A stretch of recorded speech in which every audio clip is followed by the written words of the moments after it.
అందరికీ నమస్కారం అండి. Welcome to our channel. Telangana cabinet భేటీలో భాగంగా ఆగస్టు 15 కానుకగా ఉద్యోగులకు కొత్త పీఆర్సీ ప్రకటించానా? సో, ఈ వీడియోలో వీటి గురించి పూర్తి వివరాలైతే తెలుసుకుందాం.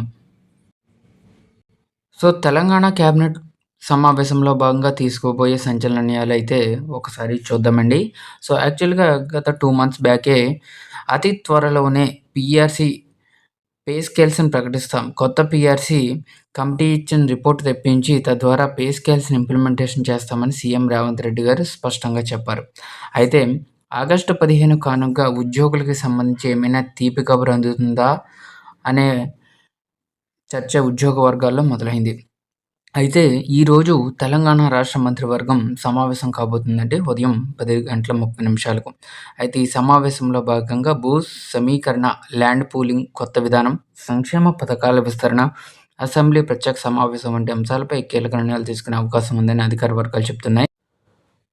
అయితే కొత్త ల్యాండ్ పూలింగ్ విధానానికి సంబంధించి భూమి ఇచ్చిన యజమానులకు అభివృద్ధి చేసిన ప్లాట్లలో 60% తిరిగి కేటాయిస్తారు. మిగిలిన 40%ని కూడా Hyderabad metropolitan development authority, Telangana industrial infrastructure corporation వంటి ప్రభుత్వ సంస్థలు ఉంచుకుంటాయి. ఈ వాటాను మౌలిక వసతులు, అభివృద్ధి ప్రాజెక్టుల కోసం వనరుల సమీకరణ ఉపయోగించాలని ప్రభుత్వం ఉద్దేశం. అలాగే సంక్షేమ రంగంలో ముఖ్యమైన నిర్ణయాలను అధికారులు ఆశిస్తున్నారు. ప్రస్తుతం రాష్ట్రంలో సుమారు 41,00,000 మందికి పెన్షన్లయితే అందుతున్నాయి. అదనంగా మరో 2,25,000 మంది లబ్ధిదారులకు పెన్షన్ మంజూరు చేయాలనే అంశానికి కేబినెట్ ఆమోదం తెలిపే అవకాశం ఉంది. ఇక 200 యూనిట్ల వరకు ఉచిత విద్యుత్ ఇచ్చే గృహజ్యోతి పథకాన్ని మరో 3-4 లక్షల కుటుంబాలకు విస్తరించవచ్చు. మహాలక్ష్మి పథకం కింద సబ్సిడీతో 500కి ఇస్తున్న ఎల్పీజీ సిలిండర్ను మరో 5 లక్షల కుటుంబాలకు అందించాలనే ప్రతిపాదన ఉంది. సో, ఇవన్నీ కూడా ఈరోజు జరగబోయేటటువంటి క్యాబినెట్ సమావేశంలో చర్చిస్తారు.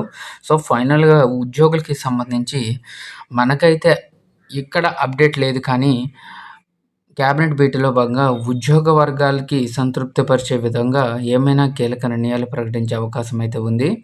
సో, ఇప్పుడిప్పుడే పెండింగ్‌లో ఉన్నటువంటి బకాయిలన్నీ కూడా జమ చేస్తున్నారు. అయితే ఆగస్టు 15 కానుకగా కొత్త పీఆర్సీ ఇస్తారా? లేకపోతే మనకి పెండింగ్‌లో ఉన్నటువంటి 6 టీఏ బకాయిలకి సంబంధించి ఏమైనా అనౌన్స్‌మెంట్ వస్తదా అని చెప్పేసి చూడాల్సిన పరిస్థితి అయితే ఉంది. సో, మనకి ఈరోజు 12 కల్లా ఒక క్లారిటీ అయితే వచ్చే అవకాశం అయితే ఉంది.